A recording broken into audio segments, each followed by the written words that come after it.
Graças a Deus, queridos, eu estou aqui hoje. Eu gosto muito quando Deus muda o meu schedule, muda aquilo que eu planejei. Eu sempre oro todos os dias para que a palavra que eu venha entregar, especialmente no domingo, mas não só no domingo, seja uma palavra pertinente, relevante e que possa ser instrumento de transformação. Pois bem, eu tinha preparado uma palavra sobre o Espírito Santo, muito profunda, muito abençoada. Vou pregá-la no tempo oportuno. Mas, quando eu fui preparar a mensagem, a 10ª mensagem, dentro da série de Batalha Espiritual, e se você ainda não assistiu às outras, eu te sugiro que você assista, porque nessas primeiras 9 mensagens sobre batalha espiritual, eu apresento as personagens, os agentes dessa batalha. Eu falo de anjos, eu falo de demônios, de arcanjos e do próprio Satanás.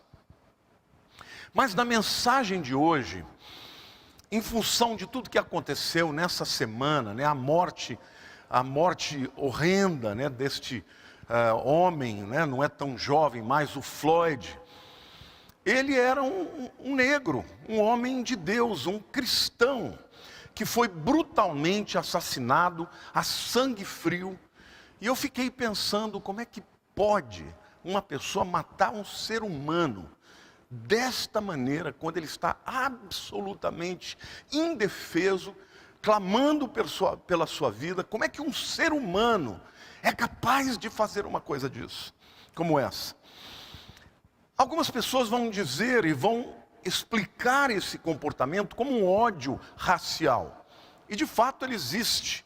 Outras pessoas vão tentar explicar esta situação, e não somente esta morte do Floyd, mas todas as convulsões pelas quais passamos, pelas quais o mundo está vivendo, como crises pessoais, como crises familiares, como crises, resultado das crises econômicas, como esta que nós estamos vivendo, agravada pela pandemia do coronavírus, como visões ideológicas e políticas diferentes, a esquerda contra a direita, os conservadores contra os progressistas.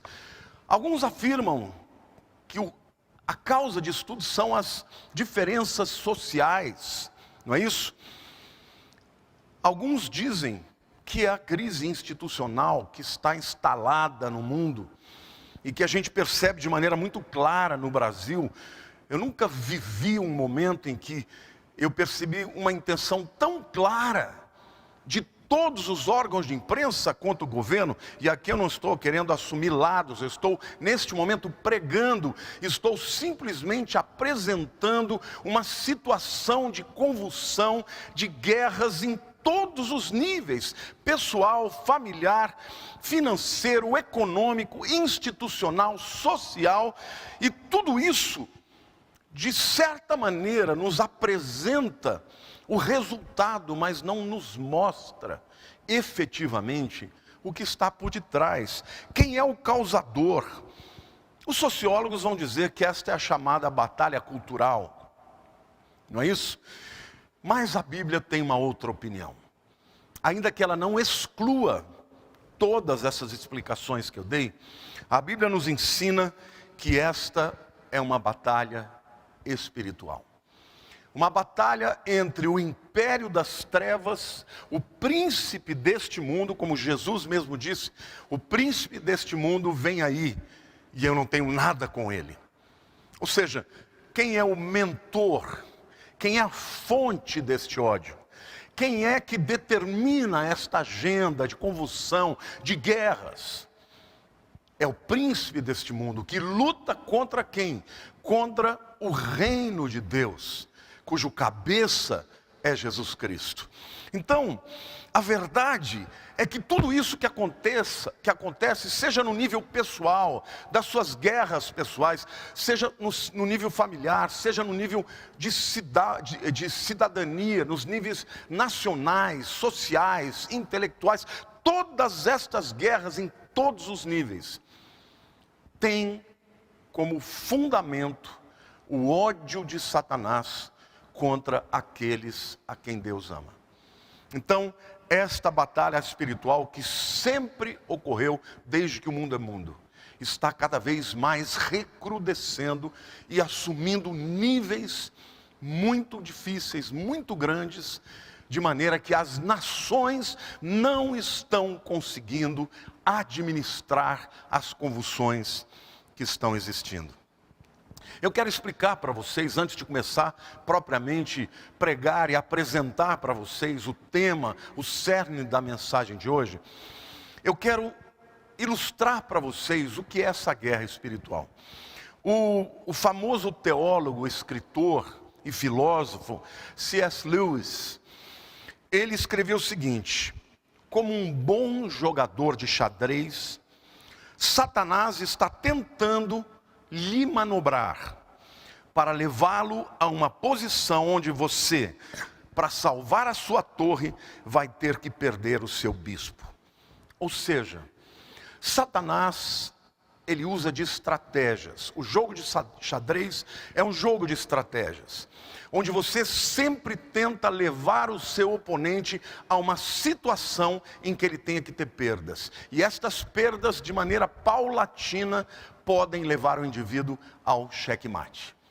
Então, dentro da guerra espiritual, mesmo que seja num nível pessoal, num nível familiar, Satanás está sempre tentando te levar a uma posição, a um terreno, tá?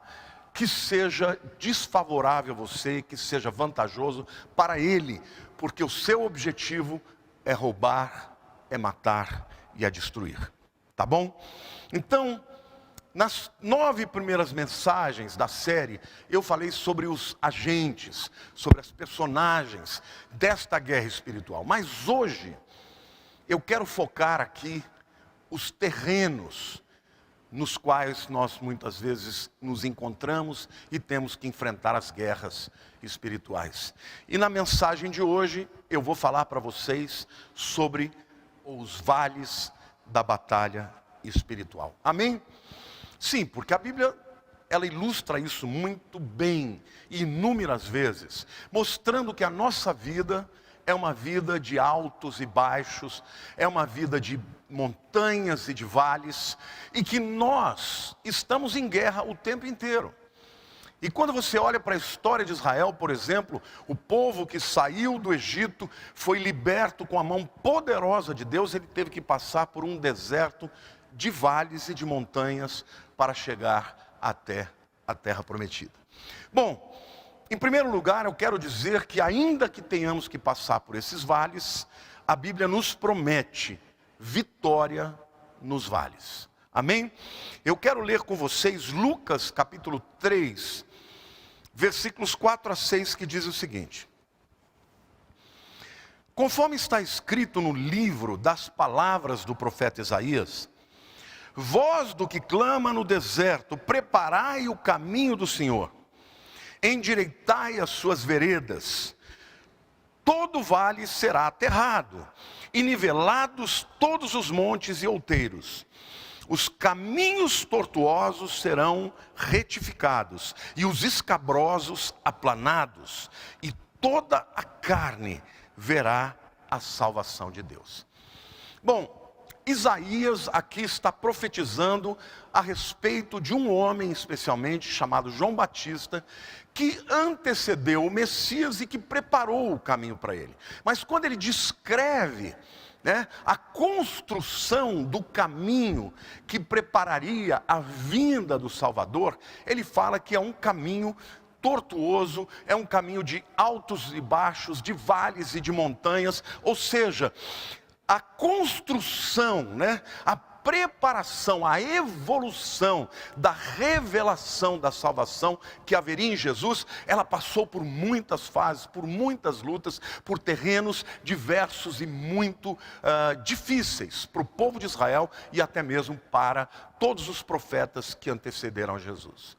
Mas a Bíblia diz que esse caminho foi feito, ele foi aberto em terrenos difíceis, mas quando chegou a hora, o Salvador veio ao mundo e ele veio para tornar as montanhas em planos, em planícies, e os vales foram aterrados, ou seja, literalmente a salvação de Jesus chega na sua plenitude quando ele vem ao mundo e todos os empecilhos, todas as guerras, todas as montanhas, todas as lutas foram travadas por ele e vencidas por ele, e ele promete a todos quantos nele creem vitória também. O texto é claro, queridos, porque ele diz assim: ele endireitará as veredas. Então, deixa eu lhe dizer uma coisa: quando você entrega a tua vida para Deus, ele endireitará as suas veredas. Aliás, existem textos que nos prometem isso. A Bíblia diz: confia no Senhor de todo o teu coração e não te estribes, ou seja, não tenhas segurança no teu próprio entendimento. Reconhece-o em todos os caminhos e ele endireitará as veredas. Muitas vezes nós temos na nossa vida veredas tortuosas, mas a promessa de Deus que se você confiar nele, ele vai endireitar aquilo que é torto. E é isso que ele faz, é a sua especialidade de transformar indivíduos, de transformar situações de embrólios, de dificuldades, amém? De terrenos escabrosos, de terrenos ondulados em terrenos planos, em terrenos retos. Esta é a especialidade de Deus e é a promessa de Cristo para aqueles que se rendem a Ele e que recebem a salvação. A Bíblia diz que o vale será aterrado, ou seja, aquele momento de viver no lugar mais profundo vai passar e você vai ser novamente levantado. Caminhos tortuosos serão retificados, caminhos escabrosos serão aplanados. Toda a carne verá a salvação de Deus. Então, meu querido, deixa eu lhe dizer uma coisa. É muito importante que você entenda que esta promessa foi feita pelo Senhor dos Senhores. Quando alguém se rende a Ele e entrega a sua vida para Ele, os seus problemas, os seus pecados, os seus erros, os seus desmandos, Ele é aquele que já morreu para que você possa receber o perdão, para que Ele possa transformar o seu passado e mudar o seu destino e o seu futuro. Amém? Então, deixa eu lhe dizer uma coisa. Quando você vai enfrentar uma guerra, uma batalha, eu quero até citar aqui um post que eu li hoje do meu amigo Danilo Figueira. Ele falou uma coisa muito interessante no que diz respeito à batalha espiritual. Ele diz assim: olha, não entre numa batalha se você não souber o lado que Deus está. Para que você esteja no lado de Deus, né? Óbvio. E se souber qual é o lado de Deus, não hesite de lutar por ele, mesmo que seja uma luta contra todo mundo. Ou seja, você tem que escolher o lado, qual é o exército do qual você vai participar e ao qual você vai pertencer. Você tem que escolher: eu vou estar do lado de Deus, eu tenho que saber qual é o lado de Deus em qualquer coisa. E quando você souber, não hesite, porque este é o lado vencedor. Você pode passar por momentos de vales, você pode passar por momentos de dificuldades, mas no final, a vitória nós já sabemos quem é, porque a Bíblia nos promete que em Cristo Jesus nós somos mais do que vencedores. Amém? Então a promessa aqui de Isaías é uma promessa clara. Deus é um Deus que ao longo da história Ele foi preparando o terreno, e todos quantos participaram desta construção da fé, as profecias relacionadas ao Messias, todos esses passaram por vales e montanhas, e caminhos tortuosos e escabrosos, mas quando chegou o Messias, Ele realizou a salvação. E a salvação dele não é só para o céu, gente. É uma salvação que transforma o indivíduo, que transforma as famílias, que transforma inclusive a sociedade. Ele está dizendo: endireitará as veredas, o vale será aterrado, os caminhos tortuosos serão retificados, caminhos escabrosos serão aplanados, e toda a carne verá a salvação de Deus. Isso significa, meu querido, que quando você está nesta guerra, você não tem como perder, porque o seu general é mais do que vencedor. Amém?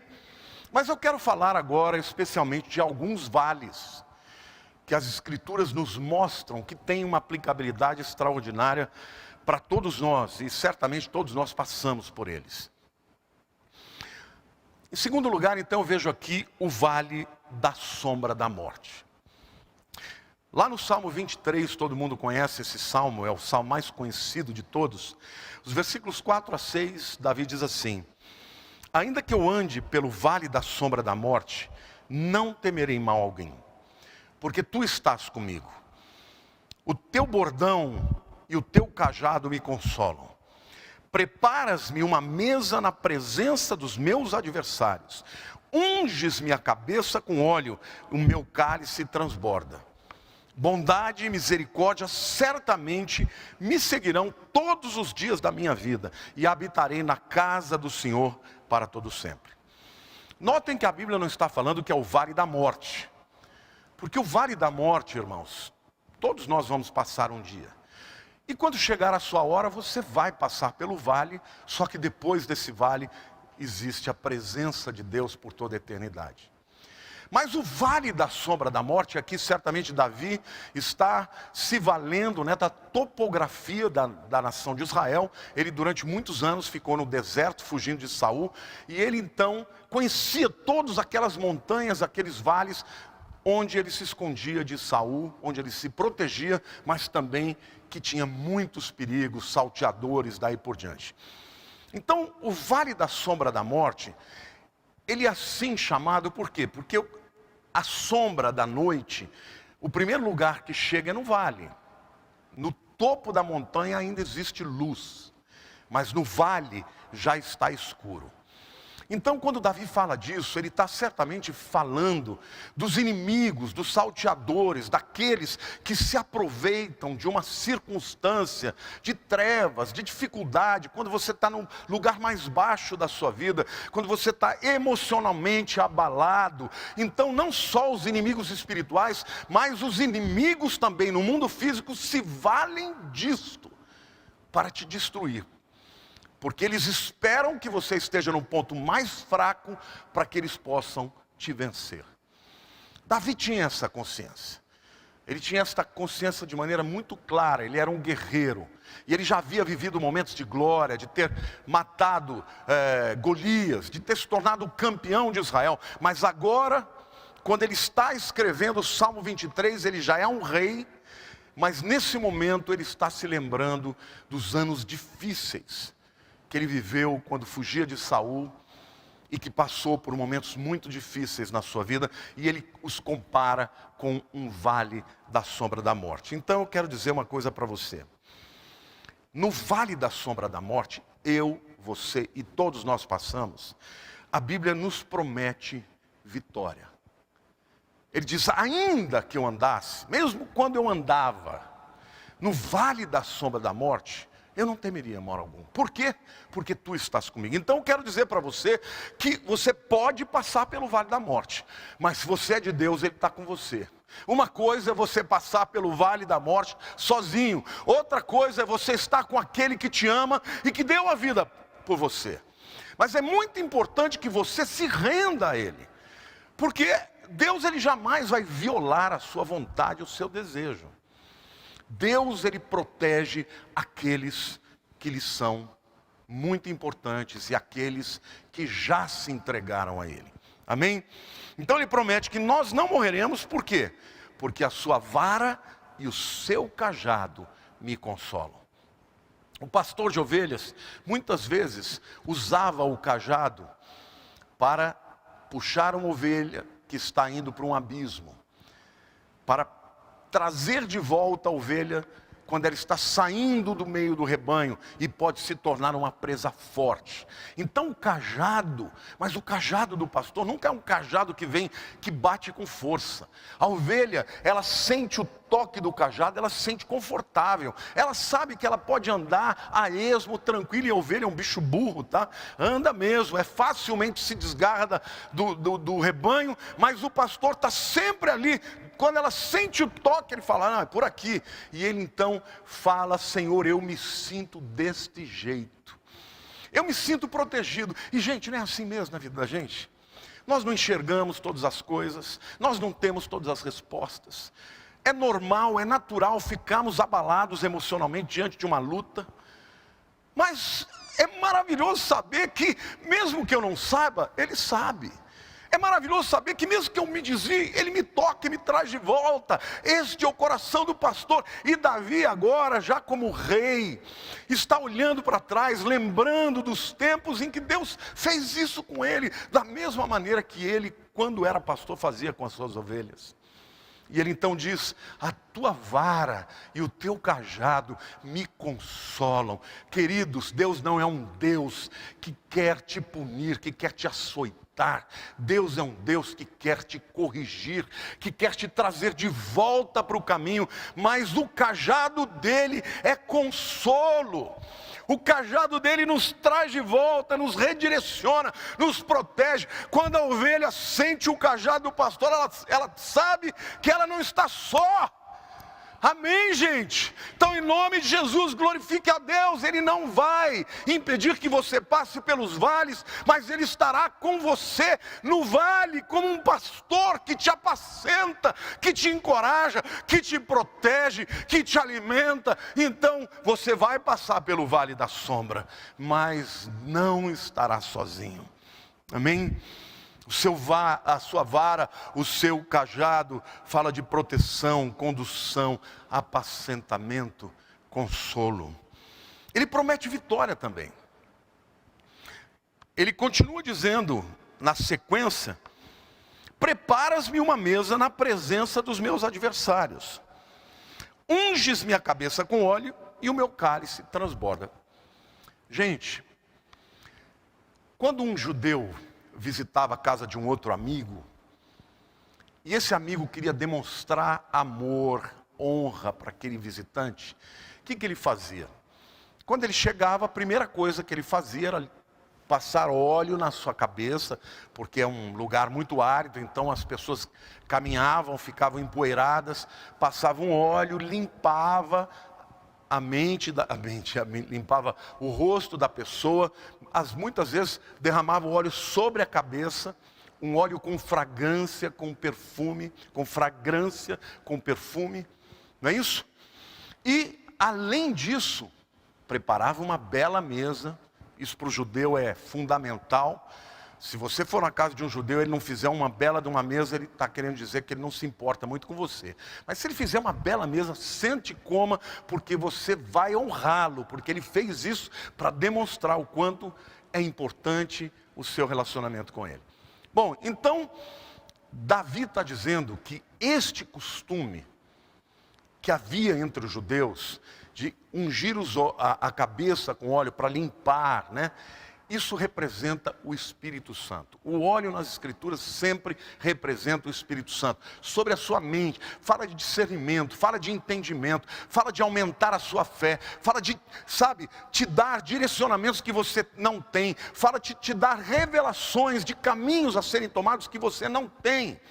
Isso é o óleo, isso é a presença do Espírito, isso é a plenitude, que fala de substituir uma mente vazia, uma mente cheia de medo, uma mente com pensamentos tóxicos, que é isso que faz o medo, o temor, a angústia, da pessoa que passa pela guerra, pelas dificuldades, e Satanás, ele faz isso, ele vem ao redor, vai comendo pelas beiradas, para quê? Para te enfraquecer, para te abalar, para abalar a sua fé, porque quanto mais para longe de Deus você vai, mais fragilizado está e mais presa fácil você se torna. Amém? Então a palavra de Deus está dizendo que Deus, enquanto estamos no vale da sombra da morte, Ele usa o seu cajado para nos redirecionar, para nos consolar, para nos apacentar, mas Ele prepara uma mesa para nós. E Ele diz mais: na presença dos meus inimigos. Quando Deus tem aliança com alguém, a vitória que Ele dá para essa pessoa não ficará obscura. Será uma vitória acachapante. Será uma vitória em que Ele revela, em que Ele mostra, em que Ele manifesta a todos os inimigos a pessoa com quem Ele tem aliança e de quem Ele gosta muito e a quem Ele ama verdadeiramente. Deus tem lado, entenda uma coisa. Não existe essa coisa de Deus ficar em cima do muro, não. Deus assume lado, e Ele assume o lado daqueles que nele creem. Então, meu querido, eu não sei qual é a tua guerra, mas eu sei que se você é de Deus, essa guerra vai ser vencida. Ela já foi vencida, lá na cruz do Calvário. E hoje o Cristo ressurreto, Ele habita dentro de nós, através do seu Espírito Santo. Amém? Então Ele diz: preparas-me uma mesa na presença dos meus adversários, unges minha cabeça com óleo e o meu cálice transborda. Isso fala de alegria, o cálice do vinho. O vinho na Bíblia fala de alegria, fala de estar efusivo, é aquela vitória. Quando você tiver aquela vitória, o teu coração vai ser pequeno para conter a sua alegria, a gratidão. E isso você vai viver se você tem aliança com o Deus Todo-Poderoso. Amém? Então, queridos, a Bíblia é muito clara. Deus nos promete vitória. Deus nos promete plenitude do Espírito Santo, mesmo que nós passemos pelo vale da sombra da morte. Alguém vai dizer: pastor, mas e quando chegar a hora de morrer? Quando chegar a hora de morrer, você vai morrer e Ele vai estar junto com você. Você não vai fazer este caminho sozinho, porque Ele estará com você. Amém? Em terceiro lugar, eu quero falar para vocês dos vales de ossos secos. É um outro vale que a Bíblia nos apresenta como algo que é uma metáfora que nós podemos passar. Está lá em Ezequiel 37. E esta visão, ela detalha, há 2.500 anos atrás, a profecia que Deus manda Ezequiel fazer do renascimento da nação de Israel. Ele teve uma visão clara, aberta daqueles vales, daquelas valas onde os judeus eram jogados, e lá eles eram como ossos. Primeiro morriam e depois viravam ossatura mesmo, valas de ossos de milhões de judeus que foram mortos durante o Holocausto. E aí Deus mostra isso para Ezequiel, fala: e aí, filho do homem, estes ossos podem reviver? E aí Ezequiel começa um diálogo com Deus, até que Deus diz: profetiza.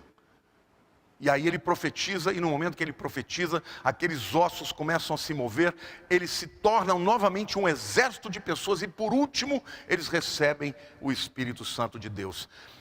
Quando você entende, e no contexto de Ezequiel, você vê claramente que Deus está falando: eu vou trazer o meu povo de volta para a terra de Israel, meu povo que foi espalhado por todas as nações, eu vou trazer de volta para a nação de Israel, e eles serão de novo uma nação.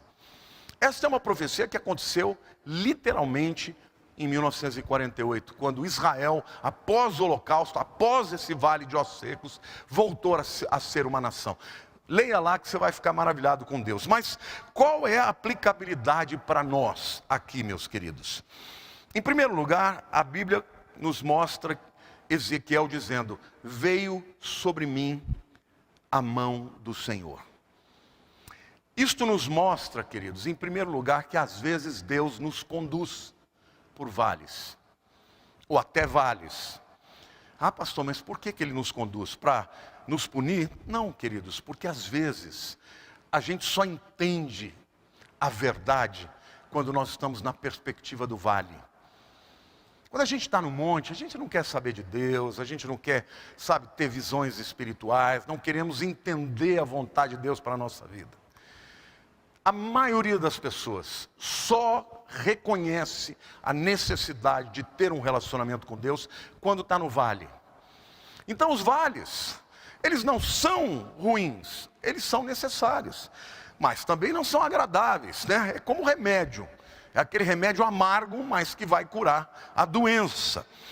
Agora, estar debaixo da poderosa mão de Deus, queridos, é extraordinário, é maravilhoso.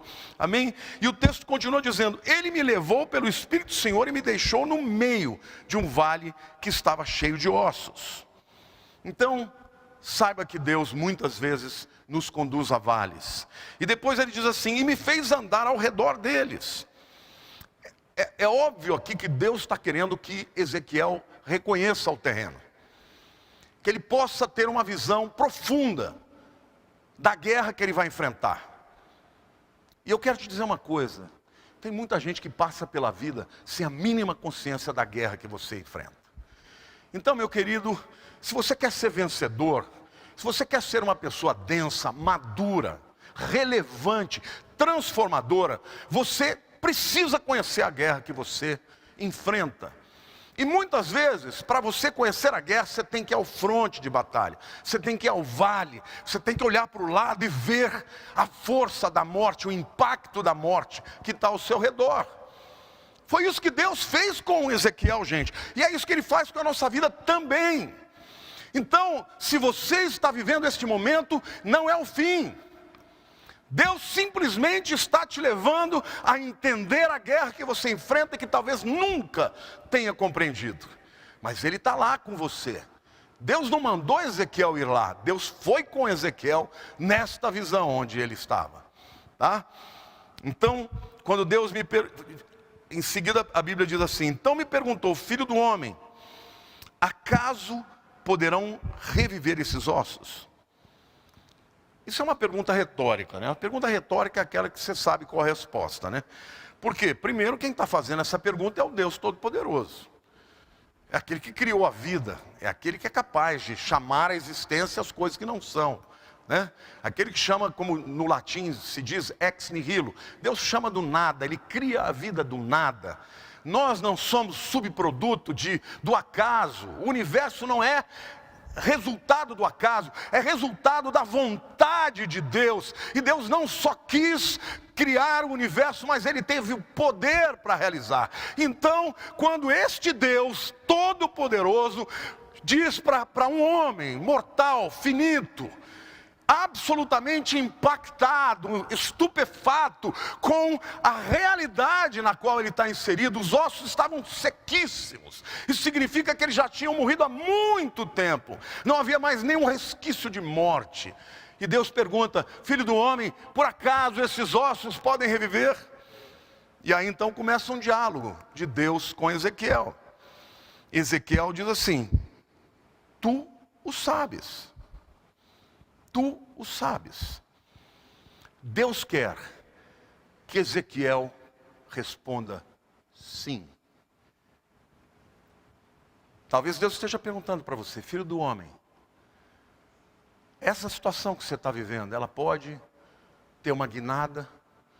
Essa morte pode ter um outcome, pode ter um resultado de vida? Porque a vida caminha para a morte, mas a morte pode produzir vida? Humanamente falando, não. Mas quando Deus Todo-Poderoso entra nesta batalha, é o que vai acontecer. E querido, Deus não te faz uma pergunta retórica para depois, sem depois querer te levar a realizar esse milagre. Amém? Então, na verdade, Deus está dizendo para Ezequiel, eu te trouxe para cá, mas não é para te mostrar uma derrota. Eu te trouxe para cá para te mostrar o milagre, a vitória, a ressurreição, a vida, a honra, a minha fidelidade para aqueles com quem eu tenho uma aliança. Ali naquele primeiro momento está se referindo a Israel, a nação de Israel, e 2.500 anos passaram para que esta palavra de Deus se cumprisse. Então, meu irmão, Deus, Ele não tem pressa. Quando Ele diz que vai acontecer. E a promessa na tua vida pode demorar, mas vai acontecer. Se você tem uma aliança com Deus, você precisa ter uma mentalidade, um mindset de vencedor. Mas não vencedor pelas suas capacidades, mas pela promessa de Deus, do Deus Todo-Poderoso. Então, nesse diálogo, Deus, Ele não só pergunta para Ezequiel, para que ele, quando Ezequiel fala, o senhor sabe. E aí em seguida, Deus fala para ele, Ezequiel, então profetiza. É muito interessante isso, sabe gente? Por quê? Eu vou ler o texto para vocês. O texto diz assim, disse-me ele, profetiza a estes ossos e dize-lhes, ossos secos, ouvi a palavra do Senhor. Assim diz o Senhor Deus a estes ossos: eis que farei entrar o Espírito em vós e vivereis. Porei tendões sobre vós, farei crescer carne sobre vós estenderei pele, porei em vós o Espírito e vivereis. E sabereis que eu sou o Senhor. Então profetizei segundo me for ordenado. Enquanto eu profetizava, houve um ruído, um barulho de ossos que batiam contra ossos e se ajuntavam, cada osso ao seu osso. Olhei, e eis que havia tendões sobre eles, e cresceram as carnes, e se estendeu a pele sobre eles, mas não havia neles o Espírito. Então ele me disse: profetiza ao Espírito, profetiza ao Filho do Homem, e diz-lhe: assim diz o Senhor Deus, vem dos quatro ventos, ó Espírito, e assopra sobre eles estes mortos para que vivam. É muito comum quando a gente está num vale de ossos secos, quando a gente está num cemitério, a gente enxergar a nossa finitude, a nossa impossibilidade, a nossa fragilidade, a nossa falta de importância. Porque se você for analisar a história dos homens, nós somos como um sopro. Passa tão rápido. As árvores vivem muito mais do que nós. Somos efêmeros. Mas quando Deus está conosco, quando Deus nos conduz a esse vale, logo após esta consciência da nossa finitude e das nossas impossibilidades, Deus nos dá um desafio: profetiza. Sabe o que Deus está falando? Eu posso fazer sem você, mas eu quero te envolver nesse processo. Eu não preciso de você, mas eu quero que você faça parte. E mais, eu só vou fazer quando você se dispuser a profetizar. Então, meu querido, eu quero te dizer que Deus está com você no seu vale. Você está olhando para o lado, está tudo morto, não tem mais nenhum sinal de vida. O resultado que você está esperando é a morte, a destruição, é a derrota, é a vergonha, é o abatimento, é a perda. É bom que você entenda, que nós entendamos. Sabe, gente, todos nós, olha, eu confesso para vocês, eu passei nos últimos anos uma guerra muito grande.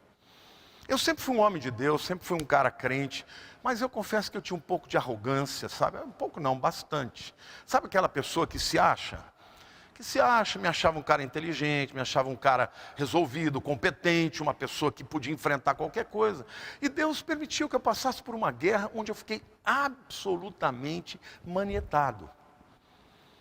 Nessa hora, a primeira coisa que ficou no meu coração é aquele medo horroroso, de ser envergonhado, de ser derrotado, de ser injustiçado. Sabe o que aconteceu? Eu busquei a Deus na minha vida, nunca busquei tanto a Deus como nos últimos anos. Até que Deus veio e fez um milagre na minha vida. Deu uma vitória acachapante, uma vitória daquelas que eu nunca imaginei, nem nos melhores sonhos eu imaginei. E Deus fez comigo. E sabe o que sobrou disso tudo, irmãos? Sobrou um amor ainda maior, um amor ainda mais avassalador, uma vontade extraordinária de dizer: Deus, Tu és grande, Deus, Tu és bom, Deus, Tu és misericordioso, Senhor. É assim que Deus faz conosco. Então, querido, eu quero te dizer que se você nunca passou por um vale, vai passar. Faz parte da vida, faz parte do treinamento, porque a guerra que nós vivemos é essa. Mesmo que você queira viver a sua vidinha, a parte, não quero me envolver, não tem jeito. Esta guerra envolve a tua vida também. Então, é como disse o pastor Danilo: saiba ao lado que Deus está, esteja deste lado, porque Deus nunca perde uma batalha. Se Deus é por nós, quem será contra nós? Esta é a promessa de Deus.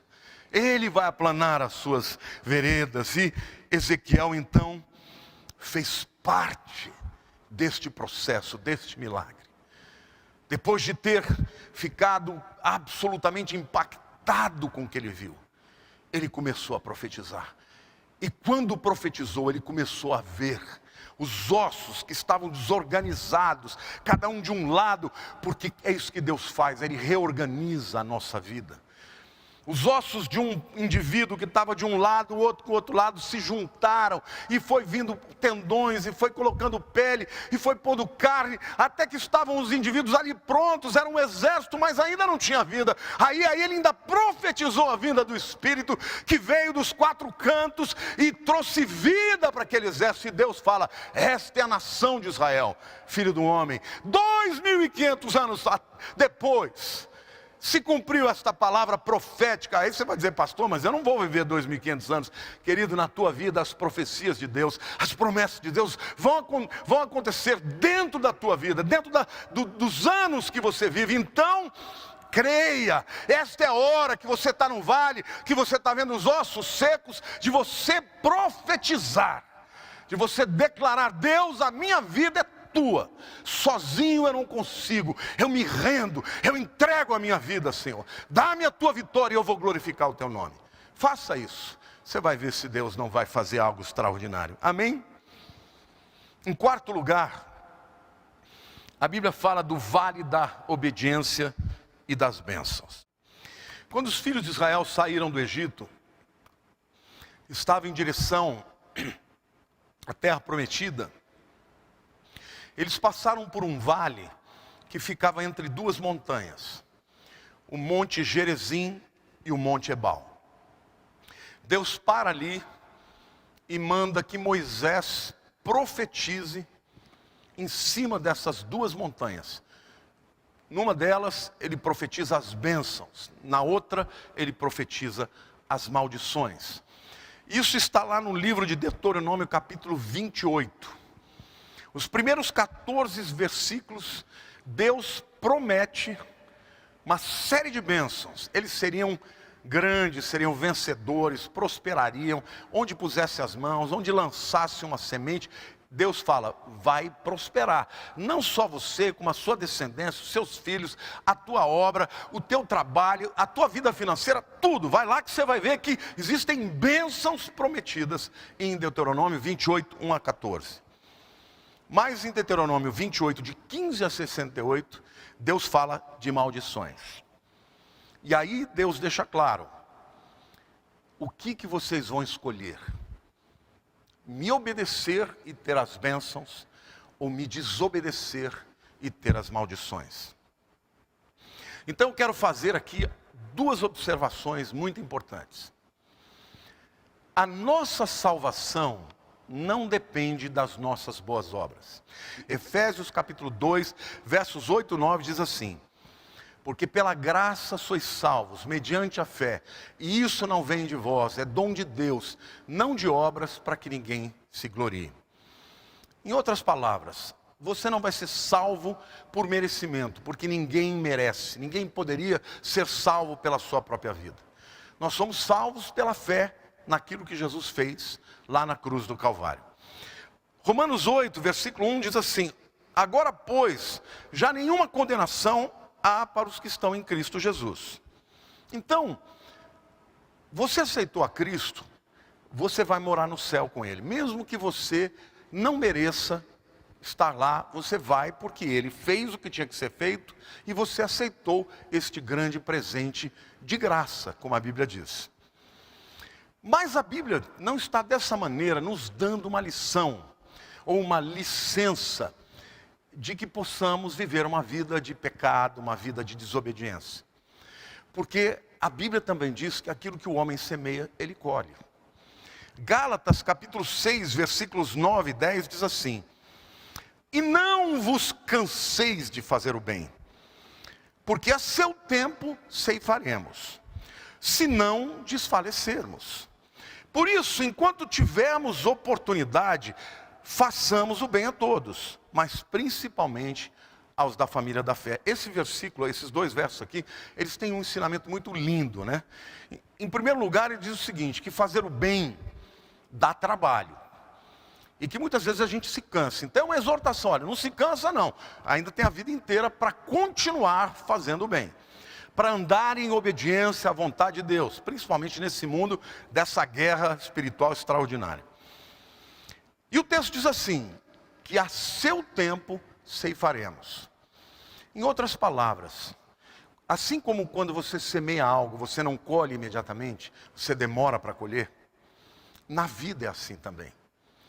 Se você semear o mal, é uma questão de tempo para que o mal se volte contra você. É uma questão de tempo que a sua colheita, mesmo sendo salvo, tá? Tem muita gente salva que vai para o céu, mas que tem uma vida miserável. Por quê? Porque colhe aquilo que plantou. Agora, Deus é misericordioso. Deus não é aquele que você fez um erro e imediatamente Ele vai te punir. Ele te dá a oportunidade, é como um pai que educa o filho, ensina o filho a fazer o certo.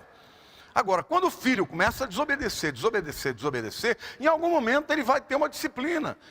Até porque essa disciplina é que vai trazer de volta o filho para o caminho. Agora, então, o que eu estou dizendo para vocês, querido, o vale, tá? O vale a que a gente vive, né? Entre o vale das bênçãos ou da obediência e das bênçãos, é o vale da escolha. É quando você faz a escolha de ficar do lado certo.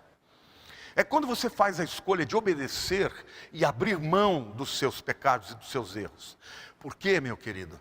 Às vezes você está vivendo um momento de glória, um momento de prosperidade, vivendo um momento em que todas as coisas estão bem, e você acha que você vai ficar impunemente a vida inteira. E não vai, porque a Bíblia diz que Deus é longânimo, mas Ele não julgará, Ele não reputará o culpado inocente. Quando Ele te dá tempo para se arrepender, é porque Ele não tem prazer de disciplinar um filho.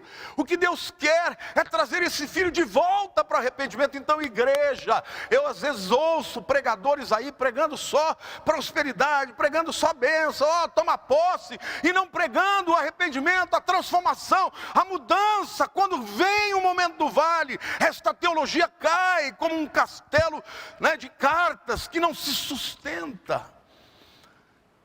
Viva para Deus. Todos nós temos uma inclinação para o mal.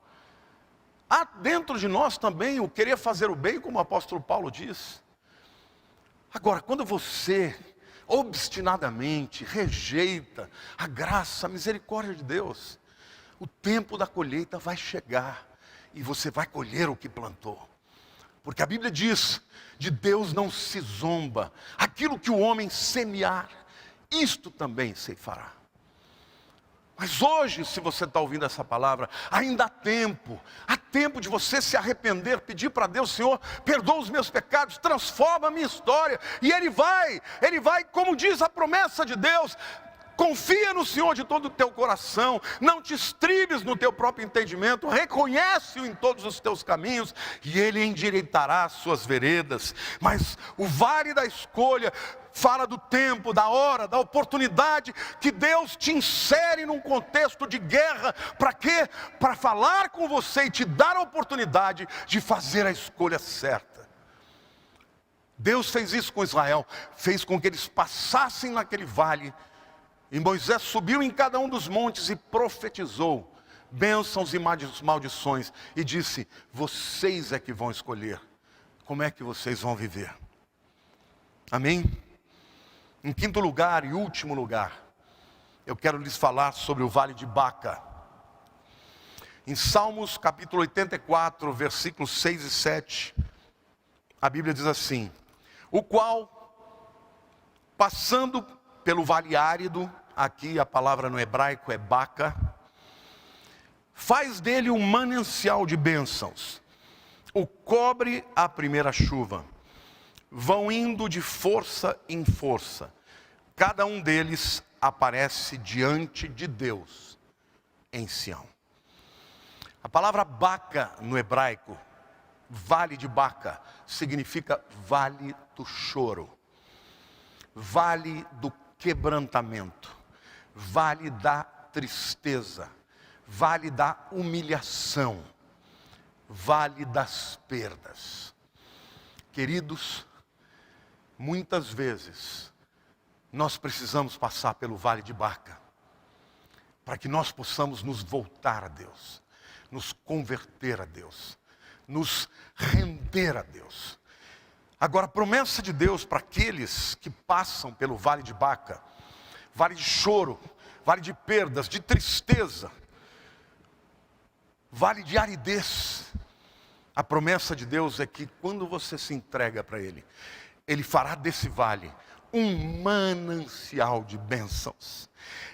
O cobre a primeira chuva, porque em Israel é muito comum, gente, quando vem a chuva, existe uma diferença topográfica muito grande. Por exemplo, Jerusalém está 850 metros acima do nível do mar. Na região do Mar Morto está 430 metros abaixo do nível do mar. Isso em 60 quilômetros.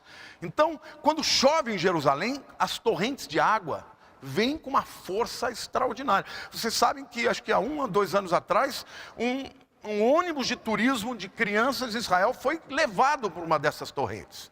E aí, como a terra é muito árida, a água vem, a terra não chupa, né? Ela não absorve. Então fica lagos, né? Intermitentes, profundos, aí nasce vegetação. E é uma coisa linda quando isso acontece. E Deus está usando esta figura para dizer: faz dele um manancial de bênçãos e o cobre a primeira chuva. Vão indo de força em força. Cada um deles aparece diante de Deus em Sião. Essa é a promessa que o Senhor está fazendo para nós, que estamos passando por esta vida, com as nossas agendas, com os nossos projetos, com os nossos sonhos, com o nosso trabalho, nos lugares onde vivemos. Mas Deus está dizendo: o real caminho que você está trilhando é para Sião, é para a presença de Deus. E aquele que encontra o Senhor, aquele que se entrega ao Senhor, mesmo quando passa no vale das perdas, no vale de Baca, no vale da tristeza, no vale do choro, vai chegar o manancial de bênçãos, e vai chegar e vai trazer alegria, e vai reverdecer a sua vida, o seu redor vai trazer frutos, aleluia. E a maior de todas as promessas, que este Deus, Ele vai nos renovando de força em força, até que nós estejamos na presença dEle em Sião.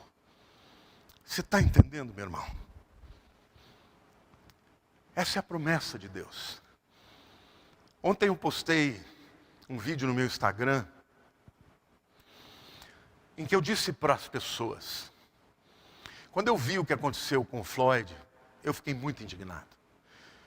Sabe, eu queria muito que aquele homem apodrecesse na cadeia. Eu sou contra a pena de morte, mas eu queria que ele apodrecesse na cadeia. Meu coração ficou fechado. E Deus começou a falar comigo. Ele falou: filho, são todos vítimas. Porque nessa guerra de direita e esquerda, de brancos e negros, de capitalistas e comunistas e marxistas, são todos vítimas. Se eu não estiver dentre eles, se eu não estiver na guerra deles, se eles não discernirem a verdadeira batalha espiritual, são todos vítimas daquele que vem para roubar, matar e destruir. E Deus falou: chamado da igreja não é levantar bandeiras humanas. É óbvio que eu me posiciono, é óbvio que eu entendo qual é a melhor maneira de nós termos um Brasil. Eu acredito na democracia, eu defendo a democracia. Mas o que Deus falou para mim é: a sua luta é a luta contra o reino das trevas. Então diga para a minha igreja, não perca um tempo gastando as suas energias, o seu ódio contra pessoas. Eles são vítimas. Nós somos chamados para proclamar o amor de Jesus, para levantar a bandeira da salvação. E quando nós somos guerreiros desta guerra, oh meu querido, a nossa arma é amor, a nossa arma é alegria, a nossa arma é a contundência, é uma palavra saturada do Espírito de Deus, saturada de revelação, saturada de respostas para os anseios mais profundos. Então, em nome de Jesus, meu querido, entenda o teu chamado. Vales não significam que Deus não se importa.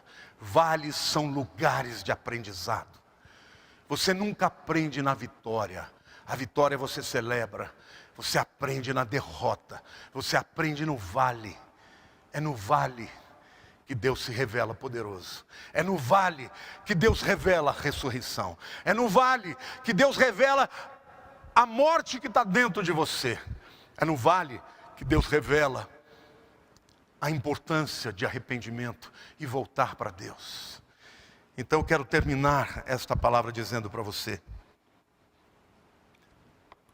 Quando você entender que Deus é tudo na sua vida, quando você entender que você não pode viver nessa vida de maneira neutra, quem não se entrega a Deus já está entregue ao império das trevas.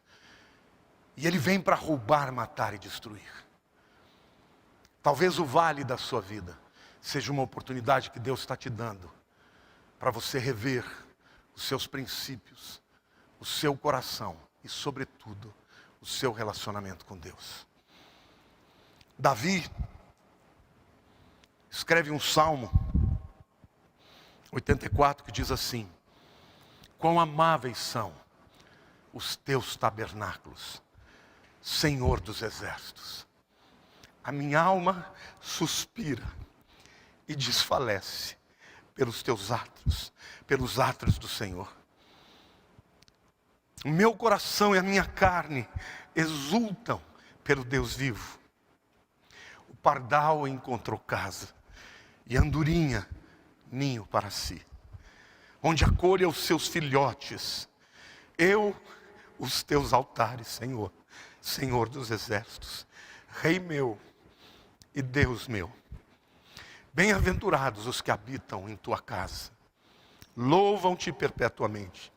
Bem-aventurado o homem cuja força está em ti, em cujo coração se encontram os caminhos aplanados, o qual, passando pelo vale de Baca, pelo vale árido, faz dele um manancial de bênçãos, o cobre a primeira chuva.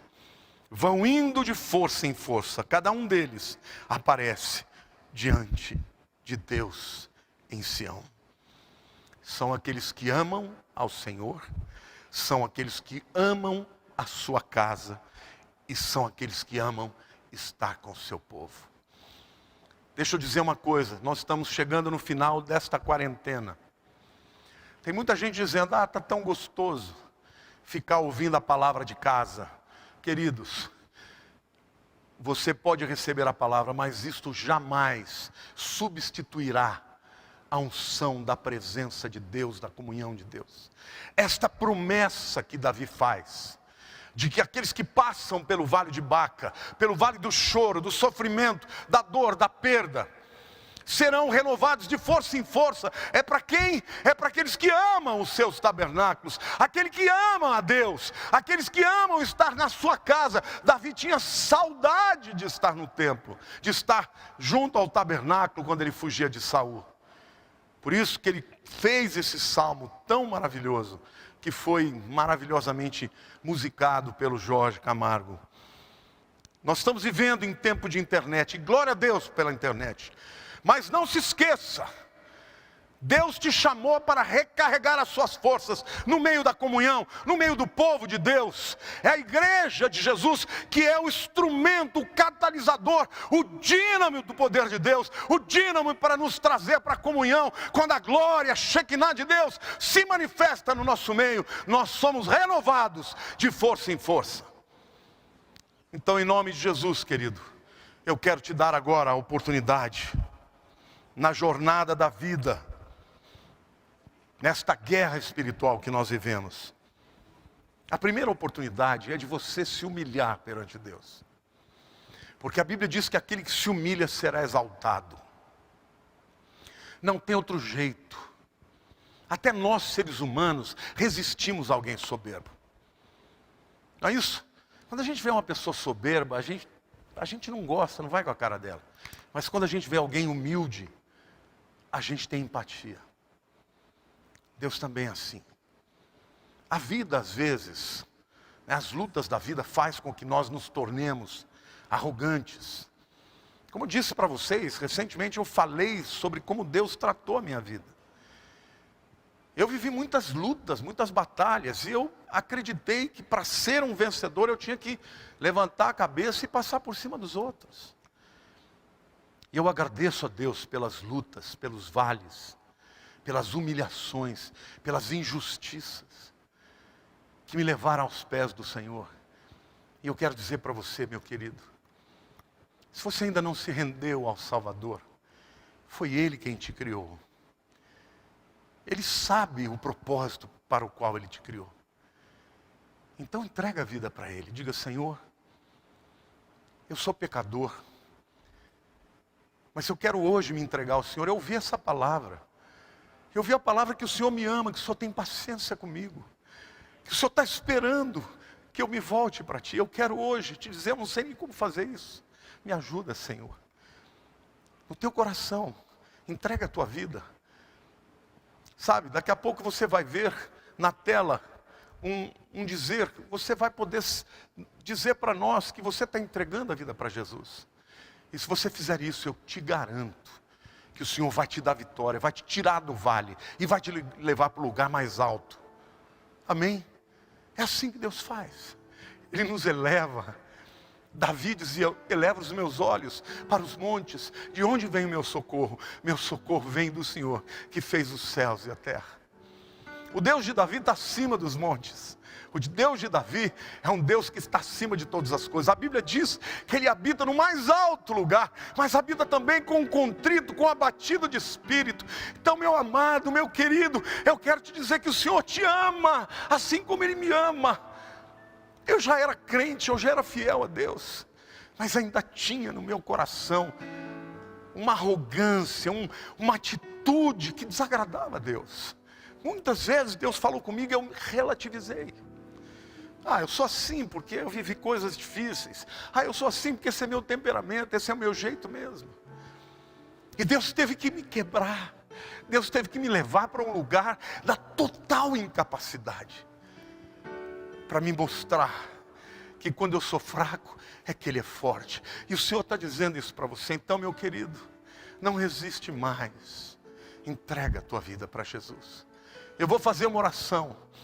E se você sinceramente orar comigo assim, o Senhor vai transformar a sua vida.